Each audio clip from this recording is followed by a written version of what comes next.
Welcome to the YHELPful Podcast, where we bridge the gap between teens and adults, discussing everyday life and current events. Hey everyone, we're back with another episode of the YHELPful Podcast.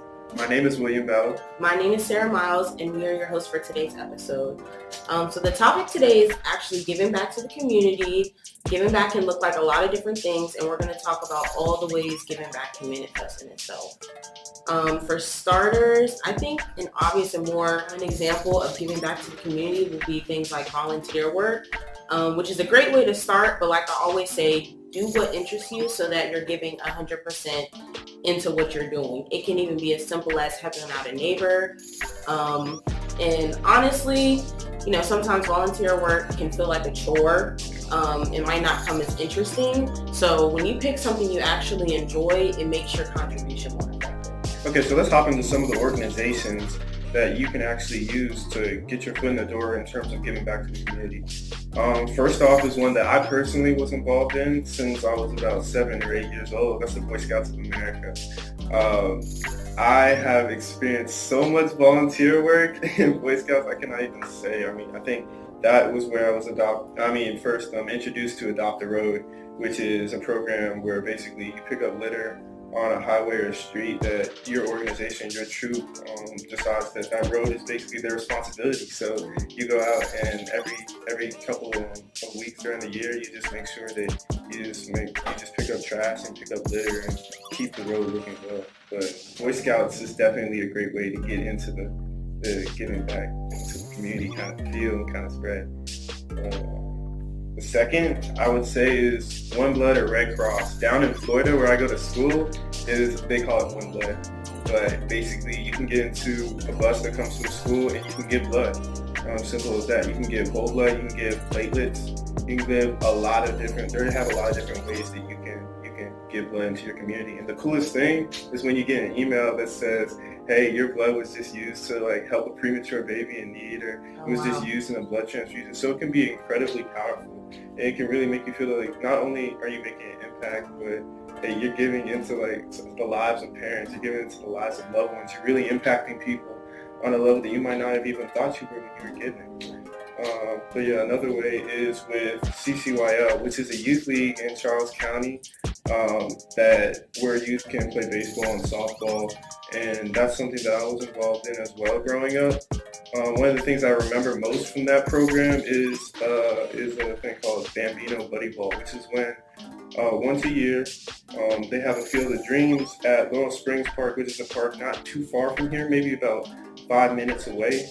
But those who are struggling in terms of those who have epilepsy, may have lost a limb, those who have cerebral palsy, different kinds of physical disorders and mental disorders, you basically helping them and giving them an opportunity to play a game that they wouldn't otherwise be able to play by just supporting them on the field. The goal is just to make sure everybody touches the ball, everybody has a good time. But you can sign up for that, and it's a great way to just help someone who just do something that you might take for granted, but they have no way of doing otherwise without your support. And the last thing that I do want to talk about is volunteermatch.com, which is huge. That's something that I used when I was in Boy Scouts to try and get some extra hours for badges and for ranks and whatever. But you can basically put in your interests. You can put in what you do best, what you want to basically help to do, and it'll match you with needs in the community for certain projects that they have going on. So when I did that, I got matched to help in the butterfly garden, which is something that I didn't immediately think, okay, this might not be great, but it was actually really fun. It was really fun. We had the opportunity to clean up the garden, clean up an area around the park, and while it was backbreaking work, I'm not gonna lie, it was tough backbreaking work, but it also was a character builder as well. It helped you learn to work with others, helped you really develop an appreciation, for also what people do in terms of taking care of a park on a day-to-day basis. But it was also an opportunity to get back to the community and knock out some volunteer hours as well. Yeah, and I know we know about really basic volunteer work, going to the homeless shelter, animal shelter, youth local sports teams, your local charity, things like that.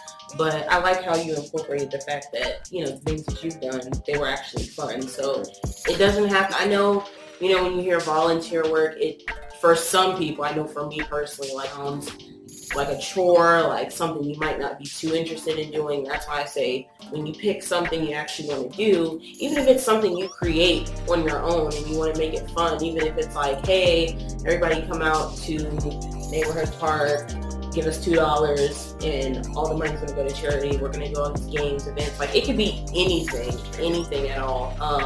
Another big thing that I think is so simple and basic and that you can easily get up and do is donations. So I know me, I have a lot of clothes, books, old toys that are still in just great condition, but I just don't use them and I let them sit around and stuff. And it wasn't until about a year or two ago I decided to clean everything up and start getting rid of stuff just because I like to buy new stuff. But with that, I'm like, why throw this stuff away? Like I can go donate it. You know what I mean? Like there are so many different people that can get good use out of it, and that's still giving back. And it's kind of killing two birds with one stone. Things at my house, I'm giving people, good stuff that they might potentially need. So any type of giving back that you're doing, it doesn't always have to be a get up and, be in people's faces and, just something that for everybody it's different. They might want to give back, from the comfort of their own home. They might want to create a fundraiser or something like that, or just be kind of like a communicator for, events that might be going on in the area. But there are so many different ways that you can give back. How hard is it to just take a crate of stuff to the Salvation Army or exactly or anything? It's it's so easy, and it's something that can bless another family or bless another home. Definitely something you want to make sure to do. Right. It also has a positive psychological impact. I think that we should definitely talk about the mental health impact that goes along with giving back to the community. And it's something that can make you feel useful. It's something that can help you to relieve stress as well. Because when you're seeing the impact that you're putting in somebody else's life, you're seeing somebody else get better. You're seeing somebody else like able to relieve some of the stress in terms of providing for their household just through your gift that you're giving. Like that can be huge in terms of just laying off a weight off your soul, weight off your heart. Yeah.